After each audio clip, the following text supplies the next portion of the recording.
it's Nancy today. Well, I'm talking to all of you that think you need weight loss surgery. I doubt you do. But I don't know you. And I don't really know why anybody would want that. My sister says I should have it. Oh, Nancy, you should get that. Oh, yes, just get that. Blah, blah, blah, blah. Be dependent on pills for the rest of your life. And I don't think you lose weight just to the size you think you're supposed to be. I think you just keep losing weight. And you kind of look like a skeleton with skin on. And although you may get the flabby skin taken off, it doesn't deal with who you are. It really doesn't. There's a reason that people eat too much. And it has nothing... Well, we eat... I know if I notice. I used to write. I used to write for magazines. You probably know Outdoor Life magazine and Better Homes and Gardens. I wrote for them once. That's worthy of saying so anyway. But I used to write, and when I would get stumped, something about writing wasn't coming out, I couldn't figure out what to say, or I didn't want to do it, or I got a different thought about something else, I would get up and I would go to the kitchen. And I would get something to eat. And I was eating before I realized why I was eating. And it was something that had triggered that. And if you go through weight loss surgery, what are you going to do when those little things trigger the desire to go and get your mind off it? Who knows what you'll do? It'll be something. Because we don't change who we are if we change size. We're still us. And that was just my way of dealing with things. If I was upset about something my kids were doing or something, or being criticized, if I got criticized for the way I was raising my kids, I often found comfort in food. But I found also that if I lost weight, I always gained back more. And with weight loss surgery, I don't think that happens. But you know, do you really want to be tied down to all those pills that you have to take forever to get your vitamins? What if the pills stop being available? What if you end up poor and can't afford them? What if there's, the economy messes up? I mean, the economy is already kind of messed up, but do you really want to be dependent on the pills for your life? I don't think that's a good idea. And there's nothing wrong with being big. Now, everybody's going to tell you, oh, you mustn't be big, you must be thin.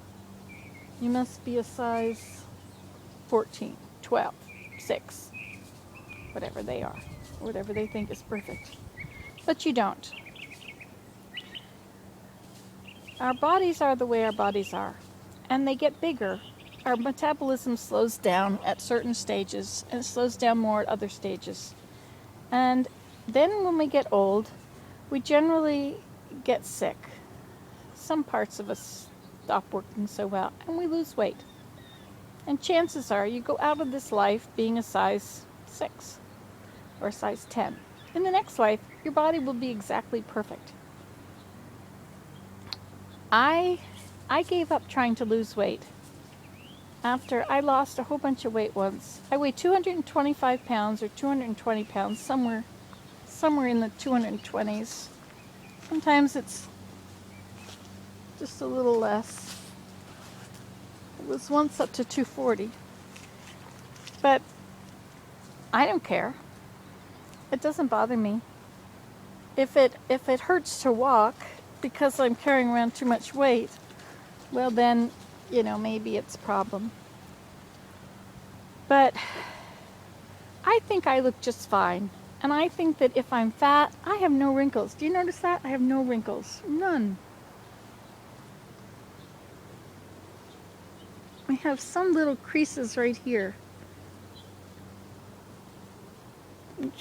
which keep the light, or stay light, and they don't tan there.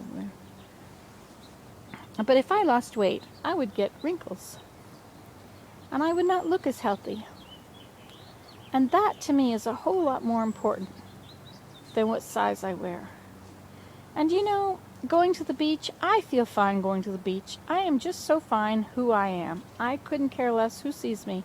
When I was young and I went to the beach and I was in a bathing suit, a two-piece or whatever, and we all were at the pool all the time, and some fat person would come and you would just never notice them. You just did not even bother to look at them. You'd look at the ones that were sort of a little bit better perfect shape than you were. Those were the ones you looked at.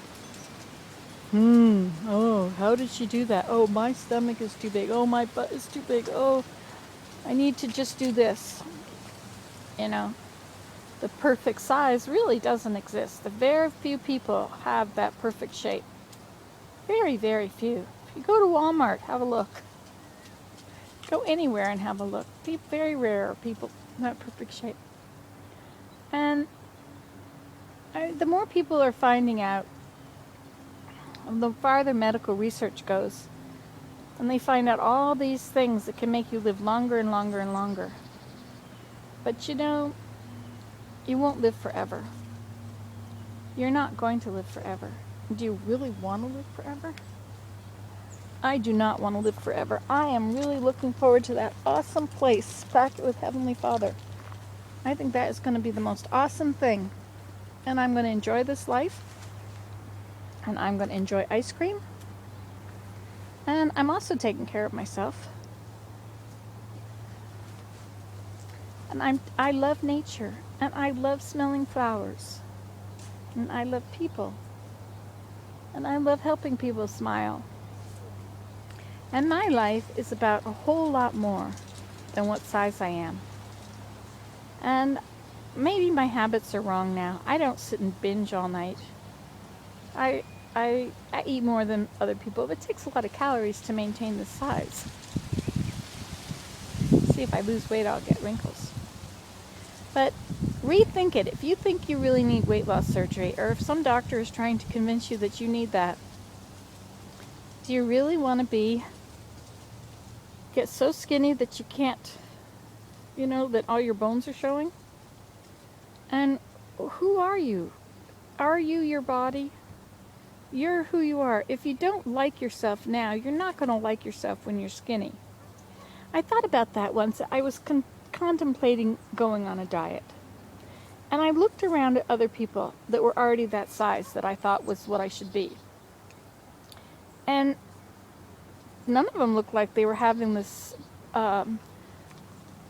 perfect life. Most of them look kind of miserable, actually. Fat people are the happiest people I know. I've noticed that all my life. Fat people laugh and they smile and they hug you. Skinny people are generally not like that. I don't know too many really skinny people that, they're very fashionable, and this is very generalization. You can't really say this, and I better shut up while I'm ahead. But I don't think there's anything wrong with being fat. I think that the population or the medical profession has gone so far overboard with this. They do studies about everything, and the things that they control for, they don't control for everything. You know what that means? Like they'll have a group and they'll feed a group one thing. But what is the other group? These people are being fed this, they're not being fed that. These people are not being fed it. And somebody else is being fed something that they think is this. So they've got these different groups. But what about the other thing that's not being checked? For instance, all the thing about milk and how important it is to drink milk.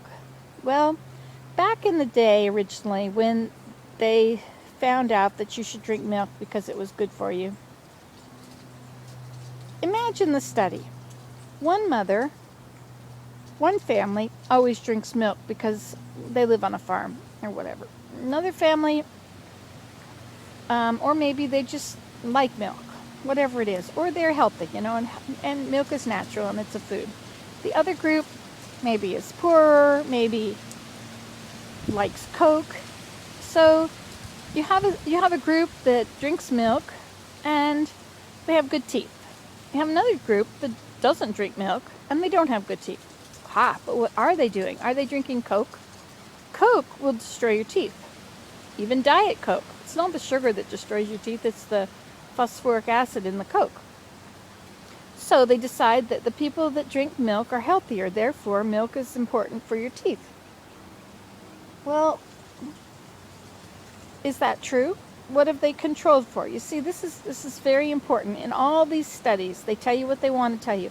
And my children come back from school, or they used to come back from school with all this information about how important milk and calcium and cheese are. And you know who was publishing it? The Milk Marketing Board. Always. It was never by anybody else. We got all the brochures from them. Anyway, so if you are thinking that your life is going to be wonderful when you go through weight loss surgery, forget it. You are going to be you. You're going to have the same feelings, the same depression, and it will just be focused on something else. And that's